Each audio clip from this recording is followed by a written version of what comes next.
หอมแก้มเมียได้ปะได้ปะเอาหอมแก้มไปเบิ่งเนาะทันดีใจได้ขึ้นงามน่ะเอาเข็มเอาจีน่าให้เอาหนึ่งเอาเมียหอมแก้มผัวก็ได้เอาหนึ่งสองนับว่าสามเด้อไปสองสามเอาหอมแก้มเมียเอาหอมแม่ทันดีใจใช่แหละหอมมันนี่นะเอาหอมแก้มเอา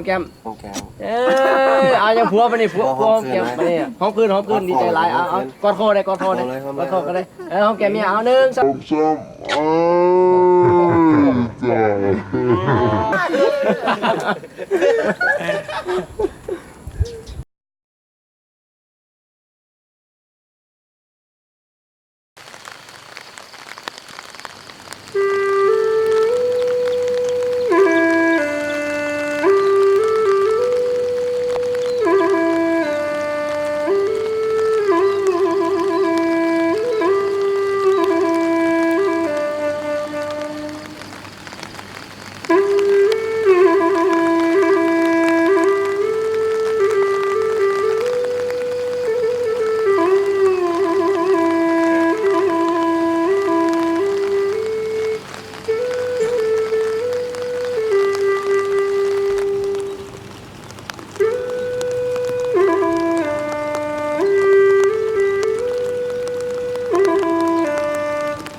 ไปดี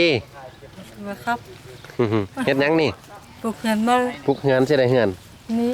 สิปลูกสินี่บ่บอนเสียหญ้านี่เสียหญ้าเป็นแป้นเลยได้ไหมเป็นซ่าแล้วเด้เสียเอาอีกเป็นแป้นอันนี้แม่นอย่างนี้บ่นอนบ่นอนหั่นหวะลิ้นกองน้าลิ้นกองน้า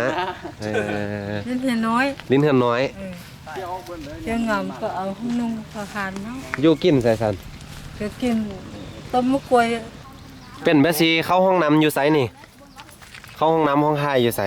ห้องน้ำก็แต่กวยอยู่แล้วตามป้าเลยบ่ตามป้าอยู่หั่นเลยเห็นบ่เข้าห้องน้ำอยู่หั่นเลยเนาะเศร้าเดียวห้องน้ำกวยหั่นเด้รีปลากวยบ่รีปลากวยขั้นตอนเว้นเด้สันบ่ยานคนเห็นหายก็เมื่อคืนหายแต่มื้อคืนมื้อเว้นเจ็บเด้สันอดเอา เจ็บว่าปลาฮาลีหุ่นปลากุยหุ่นเว้นกะลีเว้นก็หายหุ่นปลากุยหุ่นเว้นอันนี้คันฝนตกนี่บ่ฮู้บ่นี่ฮู้หั่นล่ะฮู้เราไปอยู่ไสก็อยู่นี่แหละบ่ยันฝนทึกว่ะฝนท่า เปียกหมดก็อยู่นี่ล่ะ เอ เย็น อเขาสมมุติว่าเฮือนใหม่ให้นี่ดีใจบ่นี่ ดีใจละ ดีใจเห็นบ่อันนี้อยู่นำกันได้จักปีแล้วนี่ 2 ปี 2 ปีใกล้ติ เราไม่ได้ไอ้มอนออกไปแล้วกลับมาหาพัดคือเก่า คนรอเลยเนาะเออ แล้วช่องทั่วแล้วไอ้หมอนนุ่นเอาสั้น ตอนนี้ฮักกันเนาะพร้อมแก้มกันก็ได้ติ แต่งดองแต่เต่าเฮียก็ใหญ่กว่าหุ้นเอาไว้หมอน กินอยู่นำกันเนาะ เออ ไปใส่เข้าไปนำกันบ่ จงเชียร์นี่ก็แม่ แบ่งกันนุ่ง ก็แม่เชียร์เคยก็แม่ แบ่งกันนุ่งเนาะ นุ่ง ฮักกันก็ให้กันนุ่งนั่นแหละ นั่นละ เออ แล้วนี่พัน มีอันน้อยก็กินตำน้อยเนาะ เออ มีหลายก็กินตำหลาย ต้มมุกกล้วยสักเน่ากินลิ้นใช่ไหม เออต้มมะกล้วยใส่หยังต้มมะกล้วยนี่ ต้มสักเน่า ต้มใส่ผักเน่าเนาะแซ่บบ่ แซ่บนัว แซ่บนัวบ่ใส่ปลาแดกแป้งนัวหยังเลยเห็นบ่ บ่ ต้มละลานี่เนาะ เออนัวตะวาดนี่ล่ะ บ่เจ็บบ่ไข้บ่ป่วยบ่ ก็เจ็บละ อด เศร้าที่จะกินยาเนาะมันดีเอาเองใช่ ดีเอาเองเนาะบ่ได้กินยาพื้นเมืองอิหยังเลยเห็นบ่เอ ที่ อ ก้อยบ่มีเงินเพิ่นน่ะ บ่มีเงินเนาะ มันดีเอาเองซื่อ ดือเอาเองซื่อๆหยังเอ่ย ๆชื่อจัน ชื่อจันเนาะอายได้อายชื่อหยัง ตะก็พอนะ อายชื่อหยังอายนะ ก้อยบ่ฮู้จัก อาย เจ้า ชื่อพัดเนาะ เออ เออ นี่แหละชื่อฮัด เออ เจ้าให้บ่ฮู้ ค่อยกับบ้านเดียวกันนี่แหละค่อยก็อยู่บ้านน้ำกวนนี่แหละ เดียวกันเนาะ อันนี้บ่ขึ้นได้ว่าจะอยู่บ้านอีหยังนี่ ตอนนี้ปานห้วยแกน เคยนะ เออก วน ก้อย คิดเรามันมี บ้านเกิดก็สิบ้านขวาวนั่นมาเอานี่ ปัจจุบันนี่อยู่บ้านน้ำกวนเนาะ เออ บ้านน้ำกวนเมืองสนาขาม เออ แข้งเวียงจันทน์เนาะ เออ ชื่อพัดกับชื่อจันทน์ จันตะก็พอนะ เนาะ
บ้านเจ้าเอิ้นว่าจังได๋หั่น นี่ว่ะ บ้านเพิ่นตะปูเลยหั่น เอาเลยแตงมวก กระแตงมวก เอาอีกอันหนึงเด้อีกรุ่นหนึงเด้ เลย ลึกแต่งละล้างมัน อันนั้นก็มีมันมีหลายด้านแตง10แตง10แตง8แตง5 ตะปู1ตะปู2หั่นเนาะสำเนื้อเอิ้นแม่นั้นบ่ ลงแม่ลงแม่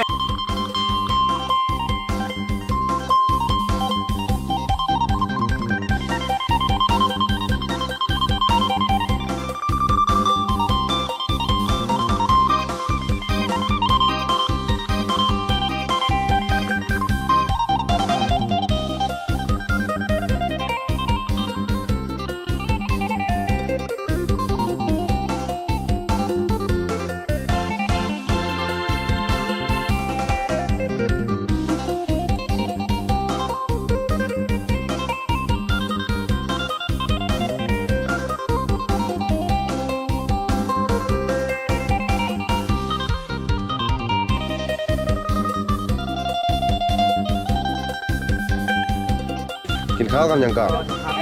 ชิ้นหนึ่งวะ แกงซีนบ่ฮู้แล้วให้ ปลา ปลาหยัง ปลา เ มันมาหากิน แล้วเนาะเฮือนเนาะ แล้วแล้ว โอ้งามบ่ งาม ดีใจบ่ ในใจชกมันร้อย สา ดี ธุ แห้ง อันนี้กำลังห้องน้ำเด้ออันนี้ได้เฮ็ดห้องน้ำไม่พร้อมเนาะ น้ำเนาะ ครับน้ำห้องน้ำไม่พร้อม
เอาแมนทีมงานตู้โซพาสร้างเนาะได้เดินทางมาแต่นครหลวงเวียงจันทร์เพื่อมาช่วยครอบครัวทุกข์ยากเนาะอยู่ที่บ้านน้ำกวนเมืองเมืองอย่างนี้เมืองสนาคามเมืองสนาคามเนาะจากนั้นแล้วเราอยากจีเว้าถึงเกี่ยวกับสถานที่เนาะตอนตะกี้เมืองสถานที่เฮือนหลังตัวนี้เนาะตัวเก่านี้มันก็ยังบ่ทันได้ดีปานใดหรือว่าทีมงานตูโซพาสร้างนี้ได้ลงมาเนาะจุดประสงค์เพื่อลงมาเฮ็ดอันนี้ช่วยเพิ่นเนาะเรียกเฮือน1หลังแล้วก็ห้องน้ำ1หลังเนาะหนึ่งอันห้องน้ำเนาะเป็นอะไรความรู้สึกภาคภูมิใจของพวกเจ้ารู้สึกดีใจบ่ดีใจอยู่ดีใจเนาะดีใจหลายบ่แต่กี้แต่ก่อนหันเพิ่นก็ขออนุญาตเว้าเนาะมันทายสะทรายเดี๋ยวนี้แต่ว่าทีมงานตู้โซฟาสร้างเพิ่นได้ช่วยเป็นห้องน้ำถึงว่าบ่งามเนาะแล้วก็ทีมงานตู้โซฟาสร้างก็เต็มใจเนาะแล้วก็ดีใจอีกอย่างยิ่งที่ได้มาเฮ็ดอันตัวนี้ให้เพิ่นเนาะขอขอบใจ